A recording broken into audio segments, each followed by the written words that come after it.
Então, e no caso da ação de usucapião? A ação de usucapião, ela é uma espécie de ação em que a pessoa, por ter exercido a posse mansa e pacífica do bem durante um determinado período, e aí tem várias modalidades de usucapião, ela pleiteia ao judiciário que seja declarada a propriedade originária em seu nome, certo? E aí o usucapião de imóvel urbano, ele vai variar conforme, né, conforme o caso, conforme o tanto de tempo, né, o período que exerce a posse, né, até o tamanho do imóvel e tudo mais. Aqui nós não vamos esgotar esse tema, né, porque isso aí é tema para 3, 4, 5 aulas, né?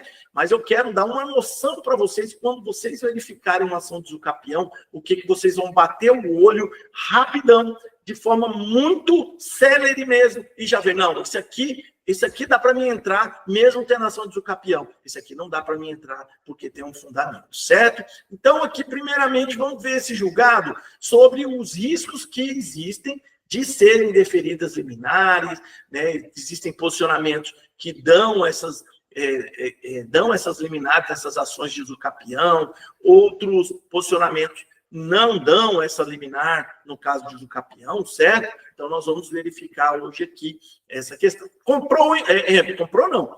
Está analisando o imóvel em leilão extrajudicial e verifica no edital que tem ação de usucapião tramitando. Primeira coisa, verificar se essa ação tem fundamento. Por quê? Porque, conforme esse julgado aí do TJ de São Paulo, é possível haver, né, a declaração da nulidade ou da suspensão do leilão por conta de uma alegação de usucapião. Vamos ver aí, é um agravo de instrumento, que é o nome do recurso, usucapião extraordinária, pedido de suspensão dos efeitos do leilão extrajudicial do bem, deferimento da medida liminar, que se revela imprescindível para resguardar não apenas o provimento judicial final, mas os direitos de terceiros por eventual leilão cuja eficácia encontra subordinada ao resultado do feito. Veja só, aqui já dá para verificar e confirmar o que eu falei para vocês no iniciozinho desse tópico. Geralmente essa ação, nesse caso de leilão extrajudicial, ela é ingressada por terceiro, que não faz parte da relação contratual, o que é um complicador, certo?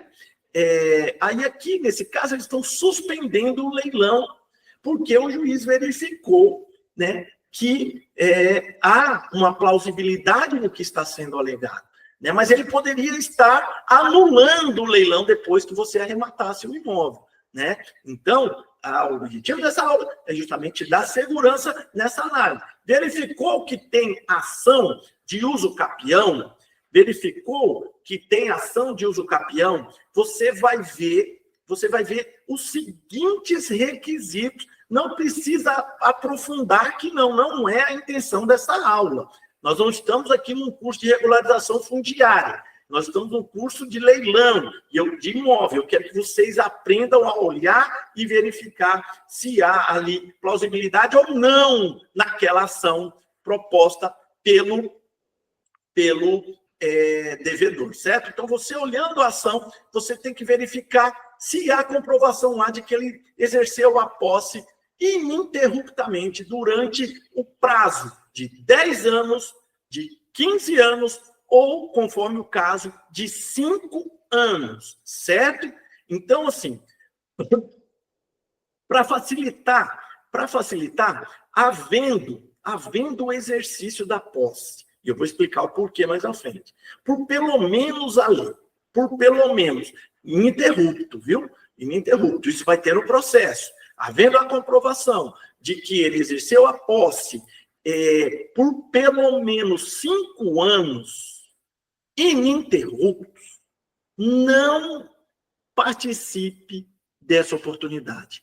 Porque mesmo no caso da usucapião ordinária, que o prazo, né, via de regra é 10 anos, o parágrafo único lá do artigo 1242 do Código Civil, ele reduz para 5 anos se a pessoa faz dali a sua moradia. Então, estabeleça que eu não estou ensinando sobre o usucapião para vocês. Eu estou ensinando método ágil, seguro, eficiente de análise em leilão. Verificou no processo que realmente tem documento que comprova que essa pessoa está há 5 anos lá, ininterrupto, não participe, que você vai comprar confusão, certo? Estou falando aí, né, no caso de terceiro, né? De terceiro. Vamos lá, nós vamos ainda falar do caso do próprio fiduciante, né?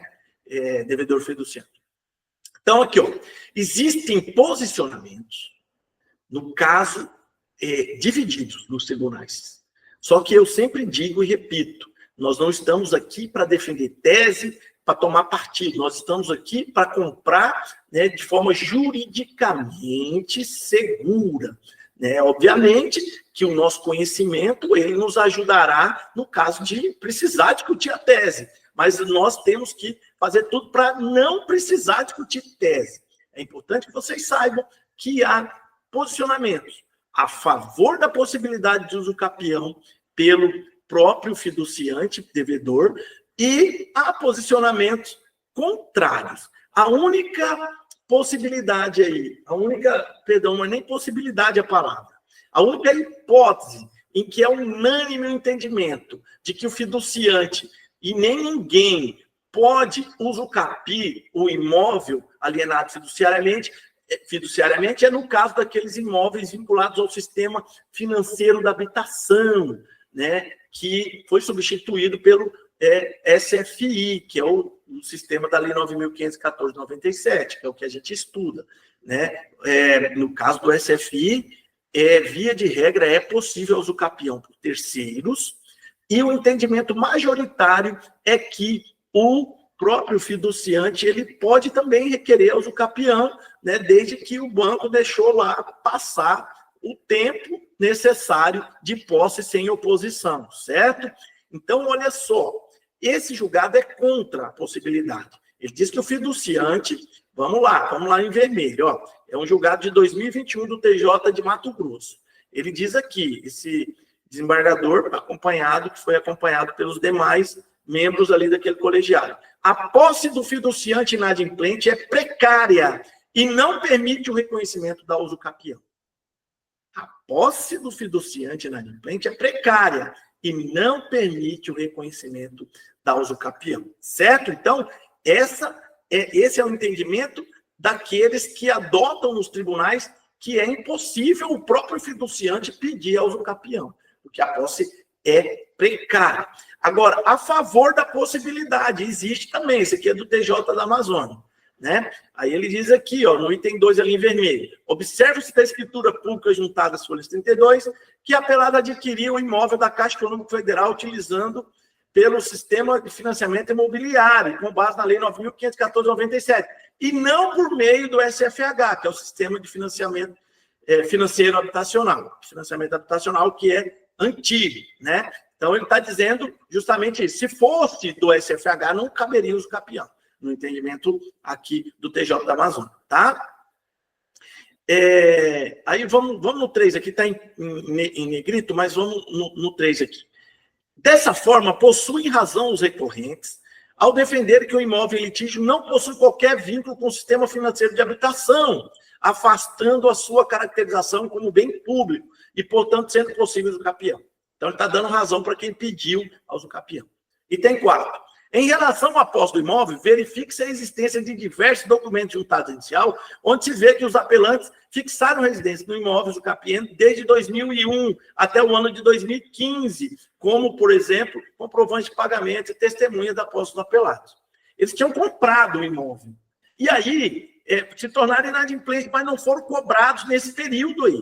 Né? Quanto ao requisito da ausência de interrupção da posse, está bem claro, ele diz ali, ó, que essa sempre foi contínua, tendo sido ameaçada apenas em 2015, com a notificação extrajudicial enviada pela apelada. Quer dizer, no caso aqui, a Caixa Econômica demorou 10 anos para notificar, desde que ele se tornou inadimplente. E aí o próprio né, devedor fiduciante pediu ao usucapião. Aqui no julgado anterior, nós vimos um posicionamento que diz que o fiduciante inadimplente tem posse precária e não pode adquirir o bem por usucapião. Nesse aqui já diz diferente, já diz que ele pode, então vocês veem que é bola dividida. Então, olha aqui, eu quero que vocês prestem muita atenção. Aqui nós não estamos estudando o usucapião, nós estamos estudando aquisição em leilão de imóveis, nesse módulo em leilão extrajudicial de imóveis de forma segura. Então, prestem atenção. Olhou a oportunidade, tem ação de usucapião, olhe e te interessa muito. Se não te interessa muito, já exclui.